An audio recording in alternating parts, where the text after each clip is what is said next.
Alrighty, folks, welcome. I'm meteorologist Tom Schmidt at Ozarks First. Joined today with me is storm chaser Brian DePriest. Brian, welcome. Thank you. Well, I can't even talk now.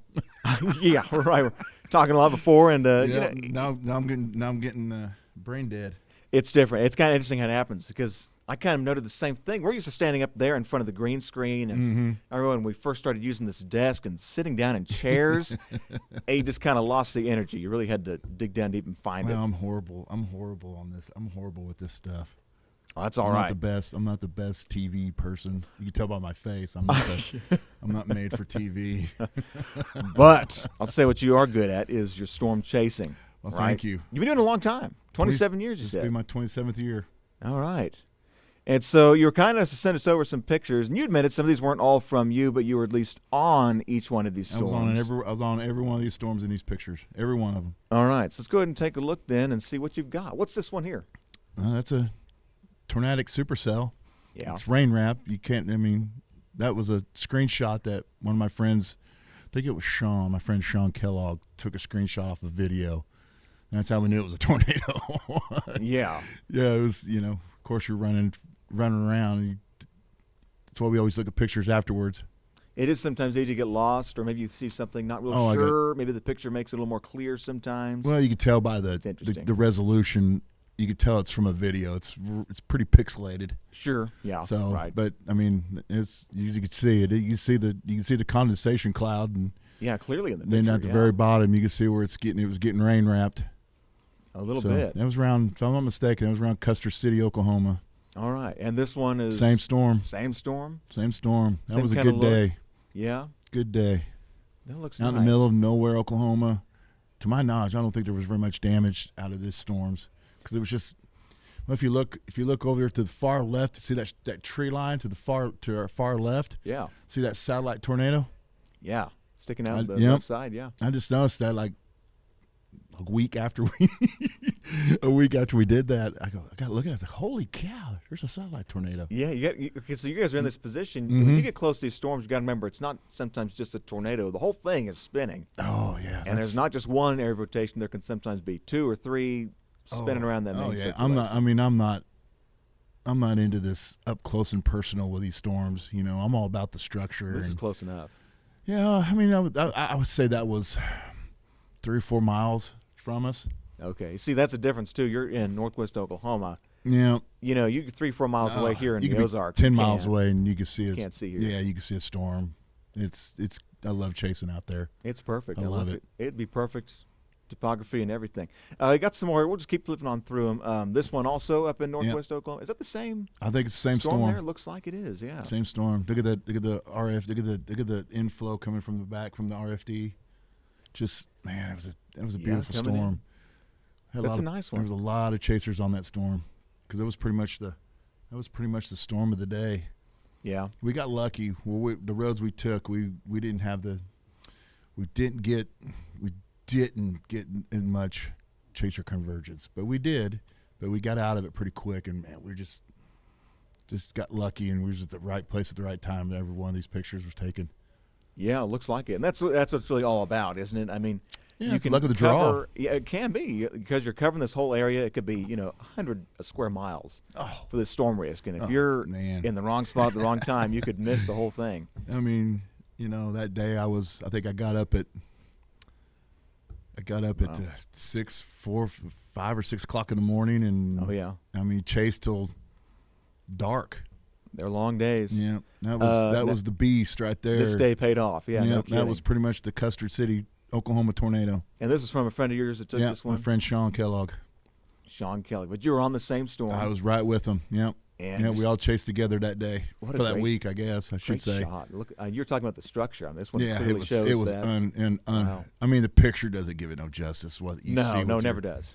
Because I wish we could have got a wider view of where everybody could see the mothership. And of course, that's what we call it.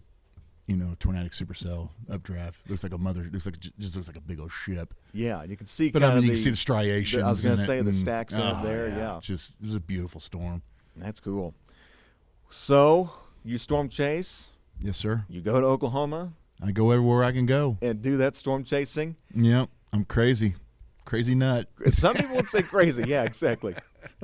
Some of us are a little wild out there. You gotta be a special. You got to be a special breed to do this, because you got to be a little bit crazy. Got to be crazy to do it. Yeah. Sorry, I'm not doing very good looking in the camera. That's fine. No, do what you want. Obviously, Brian, the next thing we're talking about is a bill here. Yep. Introduced in Oklahoma, and just broad general view of things. We'll just go ahead and mention some topics here. This is a House bill in the Oklahoma legislature trying to give a special license to storm chasers that would have similar rights to emergency vehicles on Oklahoma roads and highways during severe weather, and they define all kinds of definitions. But just your first thoughts on this. I mean, what is your takeaway from a bill like this? Most of the storm chaser in the storm chaser community is not, and we're not happy about this. But I mean, don't get me wrong, it's not banning storm chasing in Oklahoma. No, right. It's for what I got out of it and what I've talked to other people about. It's just, I don't really want to say given the rights for storm chasers to be an emergency vehicle. I mean, it's I don't want to get myself in trouble and really go off on this thing, but I mean, we're not happy about it. I mean, they cleaned it up. We had a friend of mine, Eric Fox, was part of this help trying to fix it, reword it and stuff like that, change it a little bit, because it was, when it was first drafted up, it was not a very good. But it was pretty short. I think the original draft was 8 pages, maybe, and now it's up to, I want to say 15. I think. So they've added in some verbiage and some restrictions. Yeah. I mean, it's leaning toward media and research. You got to have a license, and it's allowing you to, I guess, you can run stoplights safely, responsibly, of course. Right. Go through blocked roads, because Oklahoma is known for going out and blocking highways with tornadoes. Yeah. Keeping for people going down those roads, and we're not too fond of that. But I mean, it is what it is. I mean, you just got to adapt and conquer. Mm-hmm. And something interesting, you kind of mentioned this. It's a little unusual in who they're talking about, the who's who, who's able to get these licenses. It seems like it's restricted to maybe just 2 entities. Yeah, research and media. Research and media, and not your typical, like, the streaming media. It's your, what they call legacy stations, like FCC, regulated broadcast TV stations. Yep. And so folks like yourself, in order for you to get your license in the state of Oklahoma, you would have to actually be affiliated with a TV station, partnership with an FCC television station. Right. Sorry. And so there's some kind of restrictions there. I imagine that's one of the things that some folks are a little uncertain about or unhappy with. Yeah. I guess in the chasing community. Yeah, I mean, a lot of it thought it was, you had to have this license to chase, and I haven't sat down with the legislation guys who wrote up this bill, but I've had my friends that has, and I've talked to them, and it's not banning chasing. No, it's not banning you from chasing. It's just what I'm getting out of it. I could be wrong. It's just giving you certain. What's the word I'm trying to think of? Oh, I guess it'd be certain abilities. What you can and go around. Yes. Yeah. Yeah. Maybe get you to certain access that maybe what they would define as an amateur chaser wouldn't. And that's pretty much it's pretty much what it's doing. It's pretty much defining an amateur chaser to, if you have this license, you're a professional chaser, and that's. I'm a professional chaser. I've been doing this for 27 years. Oh, long time. I'm not amateur at this, so. I mean, not happy about it. In this, I guess I just found out. I'm glad you brought that up. That you also have to have $1 million liability insurance. Yes, so on top of your insurance of your own vehicle. Yes, that's weird. Why would you have to have additional $1 million liability insurance when your vehicle's already insured? It's just trying to be as safe as possible. I don't know. It'd be interesting to see exactly what they're thinking on that is. I mean, that's expensive. That is a lot. $1 million. Maybe they're thinking you're going to be involved in something in someone else's property, perhaps. I don't know. I'm assuming I'd love to hear more on that. Excuse me. I'm assuming it's for if you got into a damage zone or you pulled someone out of a wreckage or something like that, and they get hurt. Who knows? Right. What it is. Some kind of civil suit comes around. Yes, yeah, exactly. Right. Yeah, that's certainly a possibility. I'm assuming that's what it's for, but heck, dude, I could be wrong. And there it is on here. Yeah, they want you to carry a minimum vehicle insurance of $1 million for combined single liability. The other thing they added in here, and this is new since the original draft, they're asking folks to get the license. You'll be required to take an emergency driving course. I mean, I agree with that. That makes a lot of sense. I mean, that makes a lot of sense. I mean, you want to weed out the people. You want to do this safely. I mean, you want to do as safely as possible. I mean, that's the last thing we want to do is cause accidents and as storm chasers. If that's the last thing we want to do. Mm-hmm. We just want to get out there. Get the storm and report it and help increase that. Increase lead times. Stuff like that. Yeah, and that's kind of the other thing too. A lot of the folks that are out storm chasing, it's more of just a hobby or a side gig that they have an interest in. I mean, you've got another job that you work full time, and the storm chasing's kind of a secondary. I wish you could storm chase for a living. Yeah, some people do, but they are few. I mean, I'm not that special. It's a crowded field. There's no doubt. Oh yeah, but it ain't gonna stop me from doing it. Yeah. Well, so when you see a bill like this, I mean, I kind of get the feeling that it's coming from good intentions. It is. It's strictly coming from good intentions. Yes. Because when you go out there, you hear about these storm chaser log jams, traffic jams. Emergency vehicles can't get to where they need to go. Good old chaser convergence. Exactly. It's getting more crowded on the roads these days in close proximity to these storms. Unfortunately, it's probably gonna get worse. It could be after this last. The last Twisters movie came out, so there might be a whole new breed coming out of this. So, but it is what it is. I mean, there's nothing you can do about it. It's a free country, so sure. I just hope everybody that comes and does it responsibly and gets trained, and just don't go out there and do it just if you're not trained, because you're just putting, if you're not qualified trained, you're just putting yourself and you're putting everybody else in danger, because this is dangerous. I mean, things change. You're talking about dangerous. This is not a this ain't your everyday going 9 to 5 job and you go and you're coming home the next day. I mean, don't get me wrong, you can have an accident on your way to work or on your way home from work, but this is a lot different than that. You have to be definitely on your P's and Q's when you're out storm chasing. You got to know what you're doing. It's definitely kind of an enhanced environment. I mean, because there's more than just the traffic going on. Yes. You've got possibly traffic with a storm barreling towards you that could also cause some damage to you. A storm that could change on a dime. Speaking of the El Reno tornado, I mean, that's a prime example. The of 2013 one? Yeah. The prime example of that thing just it was this beast of all beasts. I don't think we'll ever have a storm like that ever again. Maybe. Although you never want to say never in the weather. If no, that's true. That's true. Knock on wood. Yeah, exactly.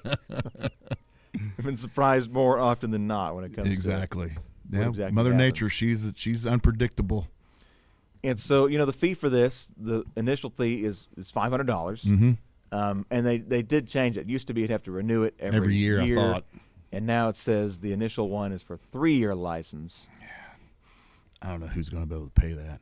You were saying that because you're right. I mean, a lot of these storm chasers, they're either young guys doing it, young folks, or they, like I said, just got too much on their plate right now. They don't really want to be able to set aside this kind of money for these expenses. Exactly. I just don't know who. I mean, I could be wrong. People will find a way to pay for it, I guess. If they care, they'll be finding a way. I don't know.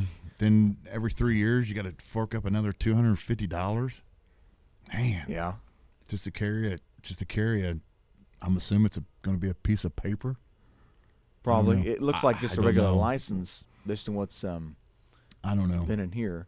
Okay, so one of the other things is the emergency vehicle aspect. This is something that you were mentioning that a lot of the storm chaser community were a little kind of eerie about. They didn't really like the way it was worded in there, and they've made a few changes to this recent bill, and this came out yesterday, this updated draft on March 5th. They've added a few things. I'm trying to find where it is. It's somewhere towards the bottom. Okay, now we're getting into it now. Yes. They want you to have lights, but only certain types of lights. They want you to be able to have, markings or your affiliations clearly visible on the outside. Yeah, you also got to make sure, state of Oklahoma, you can't run lights while you're driving down the highway either. That's illegal in the state of Oklahoma. Okay, so on top of that, you'd have to follow the current state laws already in place. Well, I don't know if this precedes the state law, but true. I don't know. I mean, it's just. I mean, there's so many. I mean, I'm guilty. I mean, I've had lights on my past chase vehicles, but I mean, I knew only time I used my lights is on the side of the road. Yeah, that's what they tend to be used for. They're used to be on the side of the road when you're parked to let other people know you're on the side of the road, where no one will come and hit you. That's true. Yeah, get people's attention. Yeah, the only reason I had them. And there are some, restrictions to this. They're asking for yellow and green, or you're saying yellow and white. I always ran amber and clear. Amber and clear, no red and blue. No red and blue. That's illegal. Yeah, I'm not an emergency vehicle. But the other thing on this, and I've heard proponents kind of for this angle of making them kind of those emergency vehicles, is because I've heard this floating around. Maybe just we didn't touch on this beforehand, but maybe just your thoughts on this. Oftentimes, your storm chasers might be the first ones on the scene. Oh, most times are. Yeah, most times storm chaser is first through a disaster zone. Yeah, exactly. Right. Do you think maybe that's why they decided to go with this emergency vehicle still? Maybe. I'd like to know more of the thinking on this too. I just don't know. Yeah, I don't know. I'm assuming yes, but I don't know who came up where they could run red and blues. I don't know. I mean, 3. Yeah, here it is. Yeah, 3 flashing red and blues. The combination of red and blue light. This may be law enforcement use. Okay, there's a whole lot in this bill. Yeah, I mean, I haven't got really into it really thoroughly. I'm just kind of glancing. I think you probably got through it more than I did. A little, but it's kind of confusing, especially for an old man like me. These fancy words. Yeah, legalese, right? It's yeah, tough for anybody to kind of figure out. But let's get this straight. I mean, they're not trying to ban chasing in Oklahoma. Right. That's the furthest from these legislation guys who started this bill. That was the last thing they wanted to do. Yes, I mean, I just think about the impact on the economy of all these small towns. You're up in Custer City chasing those storms. I mean, you're not the only ones out there. Nope. A lot of these storm chasers also will go a day ahead of an event, book a hotel room, spend a little money. So there's some pros to it, as well as just letting people, get out and do what they want to do. And Oklahoma's not about to stop that. Yeah, and that's what everybody thought it was when it first came out. It's what they thought. It was like, oh no, they're banning. They're trying to ban chasing. They were calling it the anti-chasing bill. And It was a big uproar in the community. Yeah, but I think it still kind of is. I think a lot of us are still kind of confused and not exactly certain what the not the reasoning, but the intent of this.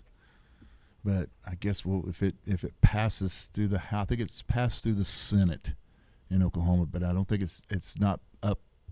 I don't think it's been voted on in the House. Not that I know. I could be wrong. I don't know. I could be wrong. I don't know exactly. This came out, like I said, draft yesterday. Came out yesterday. I think last night. Last night it came out.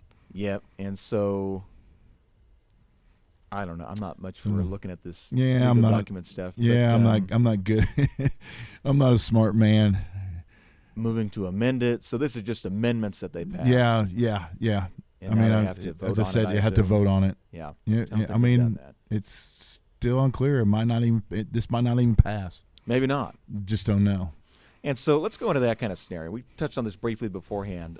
If this does pass, what are kind of the thoughts going forward? I mean, I've heard several chasers, and you yourself mentioned this, that Kansas has kind of been not the friendliest state when it comes to storm chasing. I mean, can we expect other states to follow suit with their own bills? Oh, yeah. If this passes, I can see other states. I can even see the state of Missouri trying to piggyback on this. Could be. I mean, neighboring state right next door. Yeah, I could see. I could see almost every state in Tornado Alley, Dixie Alley.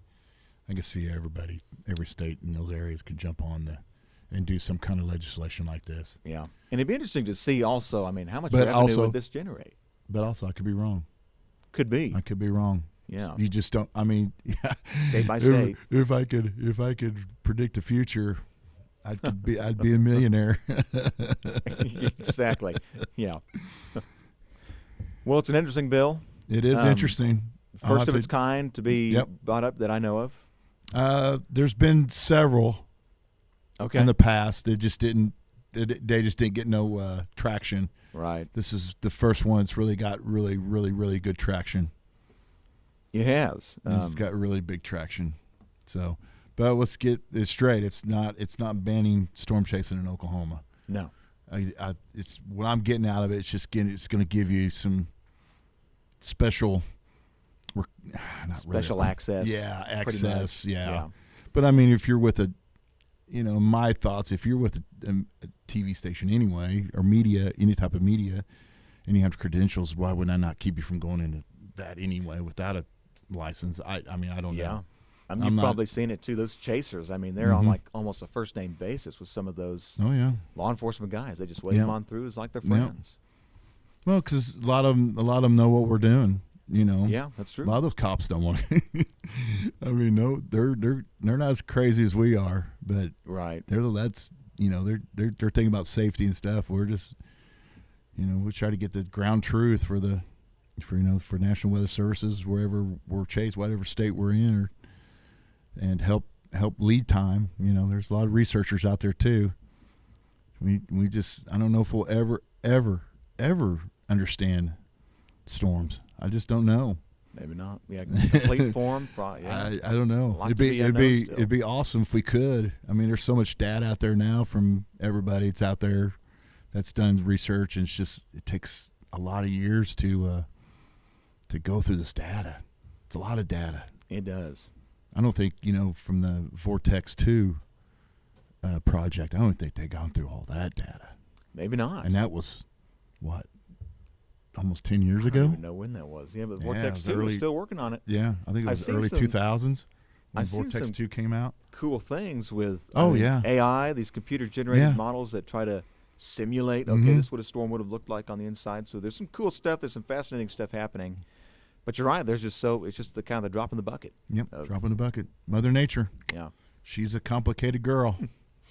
Well, Brian, thanks for being here. Anything else you want to touch on about this bill? Final thoughts or no? Let's just see what happens. Yeah. I'm not trying to put the bill down or nothing. I get where they're coming from with it, and they're trying to do this in good intent. This is all in good intent. Yeah. So we'll just see what happens and where it goes. See what it does. All right. Well, thanks for being here. No problem, man. Thanks for having me. Oh, you're welcome anytime. And hope to see you this spring. I'm sure we'll be. Oh, I'll be out. We'll be coming together a few more times, I imagine. Oh, I bet we will too. All right. Well, thank you guys. Have a good Thursday. And, Brian, good luck to you. Thanks for being here. Thanks, man.